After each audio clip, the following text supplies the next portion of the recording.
আপনারা দেখছেন যশোর 85 ধানের শীষের কাণ্ডের আলহাজ নুরুজ্জামান লিটনের সাথে বিভিন্ন ইউনিয়ন থেকে মানুষ তাকে শুভেচ্ছা বিনিময় করতে আসছেন। আসলে প্রত্যেকটি কাজেই হার এবং জিত আছে। এই হারই না, হারের ভিতরেও অনেক স্বাদ আছে জেতার। আপনারা দেখেন সবাই কিন্তু দেখা করতে এসেছে কর্মীরা। এই কর্মীরাই হলো বিএনপির প্রাণ।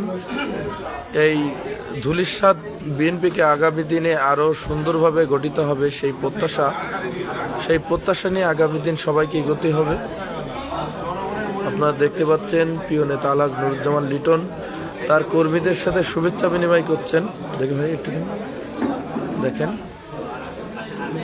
প্রত্যেকটা ইউনিয়ন থেকে এই জনপ্রিয় নেতার কাছে তারা কিন্তু দেখা করতে এসেছে, যে তার ভালোবাসা কিন্তু কম না।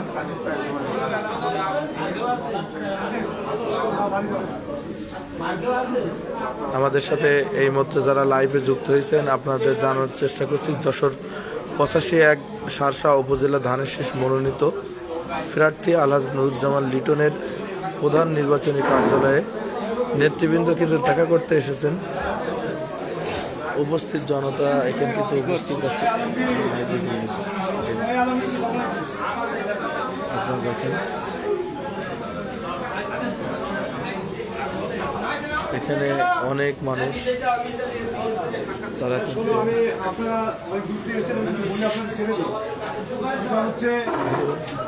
মনে করেন যে আপনারা সকলে চেষ্টা করেছেন, তাই না? চেষ্টা করে আমরা পারলাম না, ঠিক না? পারার কথা ছিল আমাদেরকে, জামাত ইসলাম আমাদের সাথে পারার কথা না, কিন্তু যাদের দায়িত্বশীল লোক তারা দায়িত্ব পালন করবে, যার কারণে আমার ঘটনা ঘটবে, তাই না? আমার মনটা খারাপ ছিল, কিন্তু দল যেহেতু ক্ষমতায় এসছে, তাই না, আমার ওর থেকে আমার মনটা ভালো হয়ে গেছে। এখন মনে আমার কোনো কষ্ট নেই, দল ক্ষমতায় এসছে।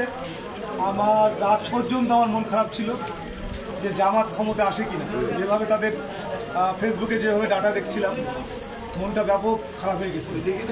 তবে এখন দেখছি যে না, আল্লাহর মতে দল ক্ষমতায় এসছে, অনেক তৃতীয় অংশ ভোটে 222টা, অনেক, মানে এককভাবে তার সিদ্ধান্ত দিতে হবে সংসদে। এই কারণে আমাদের জন্য সকলের সুখবর যে 17 বছর দল ক্ষমতায় এসছে। আর দুঃখের কথা হচ্ছে যে যারা দায়িত্বশীল লোক, যাদেরকে দলকে ভালো জায়গায় পৌঁছে দেওয়ার কথা, তারা করলো না, তারা দায়িত্ব পালন করলো না, বরঞ্চ তারা বাধা দিল। হ্যাঁ, আমি বলি এটা কিন্তু সাধারণ মানুষের মনে কিন্তু দাগ লেগে গেছে। যারা অরিজিনাল ধান করে, যারা অরিজিনাল দল করে, বিএনপি করে, এদের মনে কিন্তু একটা দাগ লেগে গেছে। এই দাগ মোছা খুব কঠিন। এই নেতাদের জন্য আগামী রাজনীতি করা খুব কঠিন। কারণ কি, সাধারণ মানুষই তো মেয়ে, তারা তাদেরকে ভালোভাবে দেখছে না। দলের সাথে যারা বিক্রি করে তাদেরকে দল ভালোভাবে নেয়, কর্মীরা নেতারা নিতে পারে, কিন্তু কর্মীরা নেয়। ঠিক আছে, যাক, আমরা সবাই দোয়া করবো যেন খুব দ্রুত আমাদের সরকার, বর্তমান যে সরকার আছে, এই সরকার যেন আমাদের নেতা জনাব তারেক রহমান হাতে ক্ষমতাটা হস্তান্তর করে, সরকার গঠন করার সুযোগ দেয়। সবাই নামাজ পড়ে এই দোয়াটাই করতে হবে, খুব দ্রুত যেন দেয়। আর আমি অনেকের কথা দিয়েছিলাম যে দল ক্ষমতা আসলে এটা করবো, তাই না? কথা দিচ্ছি না, সবাইকে বলে দেবো তোমরা যে দল ক্ষমতায় এসছে, ইনশাল্লাহ আমি নুরুজ্জামান লিটন যে ওয়াদা করেছি, আমি হয়তো এমপি হলে আরো বেশি করতাম, এমপি হইনি, কিন্তু আমি ওয়াদাগুলো পালন করার চেষ্টা করবো।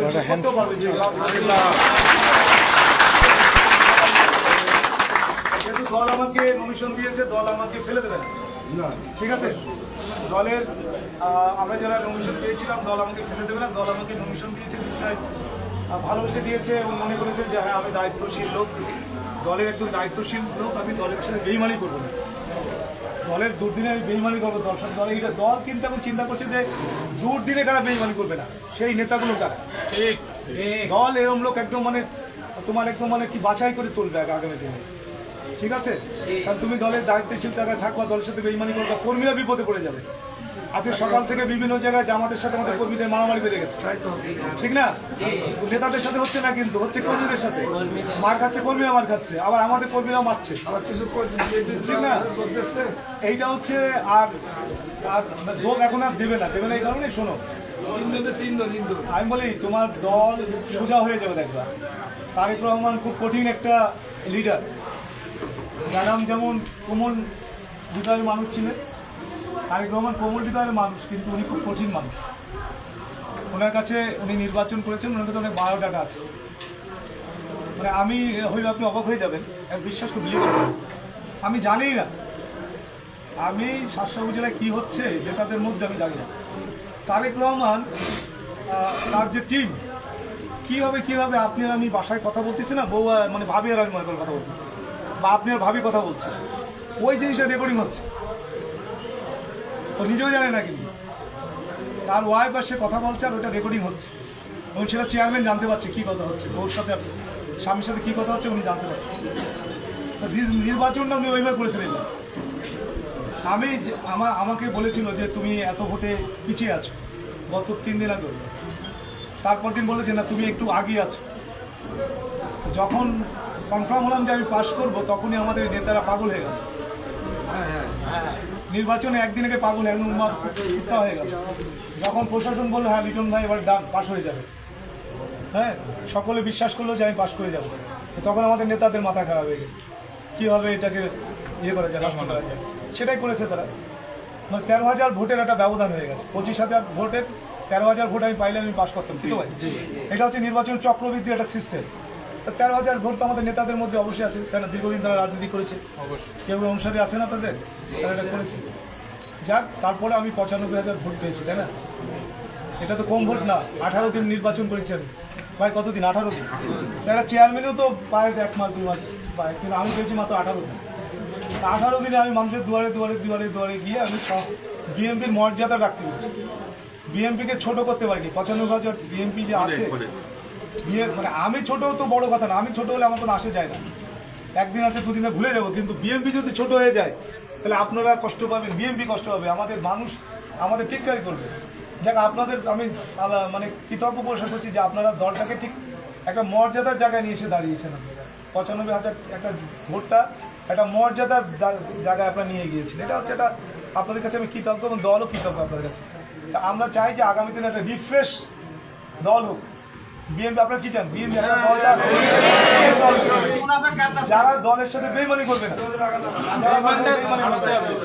17 বছর আমরা ক্ষমতায় ছিলাম না, 17 বছর আমরা কষ্ট করেছি, তাই না? তাহলে এখন যদি 17 বছর পর যদি আমরা এই দলের সাথে বেইমানি করি, তাহলে এই 17 বছর কষ্ট করার লাভটা হলো কি? কোনো লাভ হলো আমাদের? কোনো লাভ হলো না। তাহলে দল ক্ষতিগ্রস্ত হলে তুমি কি লাভ হলে? তুমি তো ক্ষতিগ্রস্ত হলে। এইটা আপনারা আগামী দিনে ঐক্যবদ্ধ হবেন, ঐক্যবদ্ধ। আপনাদের মনোবল আরো বাড়াই দিতে হবে, কেন জানেন? দল তো ক্ষমতা এসছে, তাহলে আপনি এখন সুপার পাওয়ার। আমাকে আজিজুর রহমান সাহেবের সাথে আমার কথা হয়েছে, উনি লিঙ্ক দিয়েছিলেন। তো ওনাকে আমি বলেছি যে ভাই আপনি তো দল তো ক্ষমতায় বিএনপি এসছে, আপনি হয়তো, উনি বললেন যে আপনার সহযোগিতা চাই। তা আমি ওনাকে বললাম যে আমার দিক থেকে উনি বললেন যে লিটন ভাই আমি জানি যে আপনি খুব ভালো মানুষ, আমাকে সহযোগিতা করবে। তা আমিও চাই যে আপনারা সবাই কোনো এলাকায় গণ্ডগোল করবেন না। হ্যাঁ, উনি আমার কাছে এটা চেয়েছে যে ভাই যেন গণ্ডগোল না করে। কারণ বিএনপি ক্ষমতায় আসলে হয়তো আপনি এখন ওরা চিন্তা করছে যে আমরা পাশ করলেও ক্ষমতায় তো বিএনপি চলে গেছে। আর যারা ক্ষমতায় থাকে এখানে কে পাশ করলো না করলো, যা কর্মীরা দেখতেও চায় না, নেতারাও দেখতে চায় না। এটাই কিন্তু বাস্তবতা আমাদের দেশে। সেই কারণে আপনারা ওদেরকে অযথা হয়রানি করবেন না। হ্যাঁ, শান্তি রাখবেন এলাকায়, শান্তি নষ্ট করবেন না। কারণ ওদের তো আর দোষ না, দোষ তো আমাদের লোকে। তাহলে আমরা খামাখা ওদের সাথে গণ্ডগোল করবো, ঠিক না? দোষ তো আমাদের লোকরাই তো ওদেরকে সহযোগিতা করেছে। তাহলে ওরা তো কোনো অন্যায় করেনি, ওরা তো নির্বাচন করবে ওদের দলে, তাই না? এটাই স্বাভাবিক। কিন্তু ওদের কোনো কর্মীদের জন্য আপনারা কোনো ইয়ে করবেন না, মানে কোনো শারীরিকভাবে ঠিক আছে এটা। আর আমাদের মা বোনদেরকে আপনারা ঠিক রাখবেন। আমাদের মা বোনরা ঠিক নেই কিছু, ঠিক আছে? এই যার মা বোন যার দিয়ে আপনারা আস্তে আস্তে দলে ফিরিয়ে নিয়ে আসেন, যে না তোমার ভুল হচ্ছে এটা। আমার কথা বুঝতে পেরেছেন? আপনারা সবাই যান, আপনাদের ধন্যবাদ যে আপনারা এখানে এসছেন। আর এলাকায় গিয়ে হয়তো উশৃঙ্খল যারা করতে চান তাদেরকে একটু ঠান্ডা হতে বলেন। হ্যাঁ, যে আমাদের নেতা যেমন তারিকম বলছে উশৃঙ্খলতা দল পছন্দ করে না, একটু নরম। দল ক্ষমতায় এসে সুক্রিয়া আদায় করতে বলেছেন। হ্যাঁ, সুক্রিয়া আদায় মানে কি? মানে আপনি কুল হন, যেন বলতে না পারে যে বিএনপি ক্ষমতা এসছে কি আর কি হয়ে গেল, না বলতে পারে। বিএনপি ভদ্র দল, ঠান্ডা হন, যেখানে ইয়ে করা থাকে ওটা আমরা পরামর্শ করবো, ঠিক আছে? তো সবাই ভালো থাকে, আল্লাহ হাফেজ। যাক, সমস্যা নেই, বিএনপি ক্ষমতা আসছে, আমি হেলায় চলে যাব না, আমি এমপি না হলে আমি এমপি ক্ষমতা ভোগ করবো ইনশাআল্লাহ।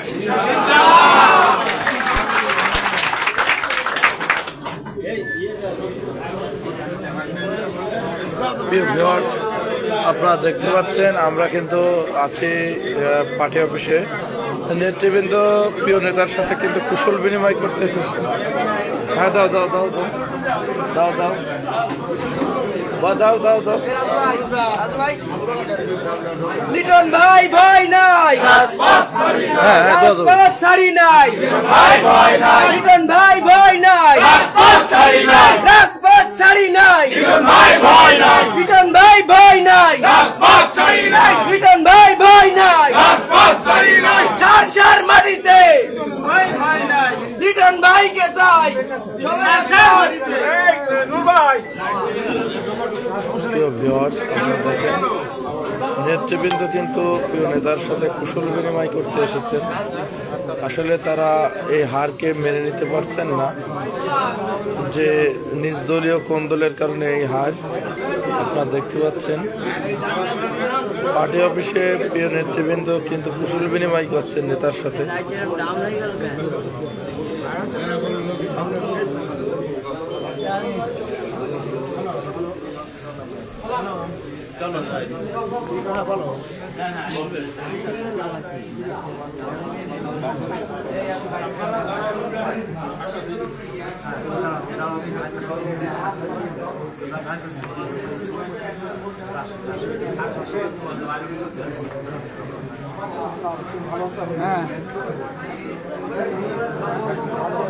বুঝলাম না,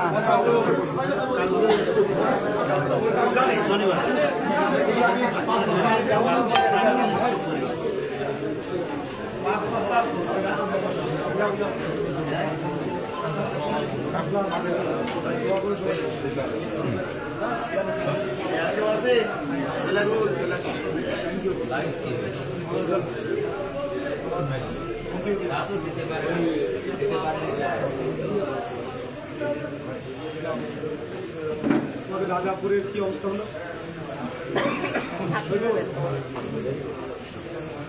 তুমি রেস্ট নাও, আমি পরে কথা বলবো।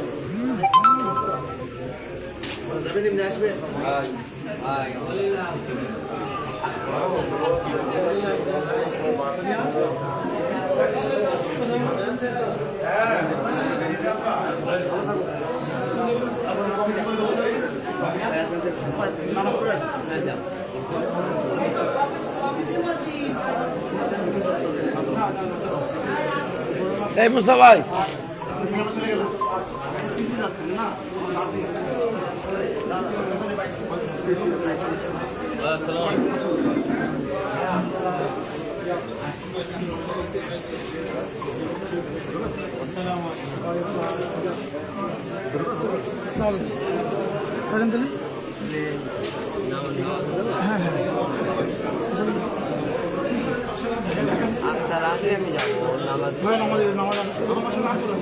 আপনার তো দিতে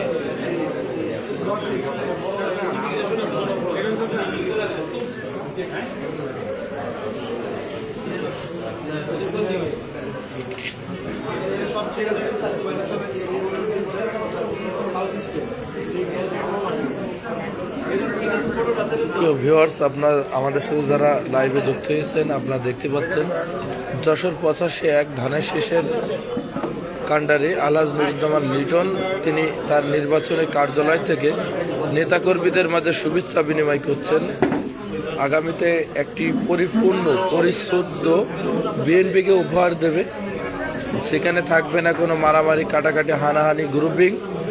এমন একটি সুন্দর বিএনপিকে তিনি উপহার দেওয়ার প্রতিশ্রুতি দিয়েছেন এবং সকলকে কাঁধে কাঁধ মিলিয়ে বিএনপির এই উন্নয়নের অগ্রযাত্রাকে যাতে সামনে এগিয়ে নিয়ে যাওয়া যায় সেই পরিপ্রেক্ষিতে তিনি সবাইকে ঐক্যবদ্ধ থাকতে বলেছেন এবং দেশনেত্রী বেগম খালেদা জিয়া এবং তারেক রহমানের জন্য, শহীদ প্রেসিডেন্ট জিয়াউর রহমানের জন্য দোয়া করতে বলেছেন।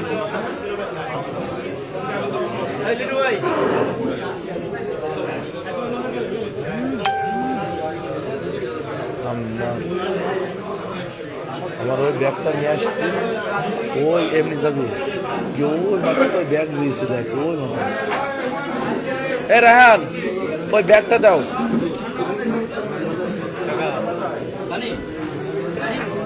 ওই ব্যাগটা নাও ওই ব্যাগটা নাও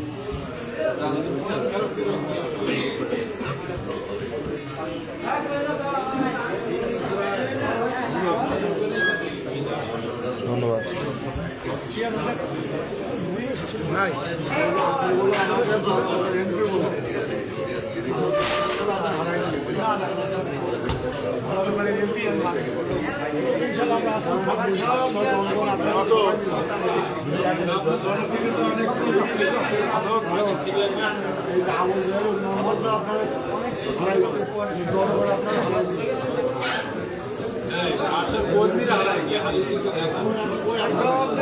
দেখেন একজন নেতার জনপ্রিয়তা কত আকাশচুম্বী কর্মীরা তাকে দেখতে চলে এসেছে এটাই ভালোবাসা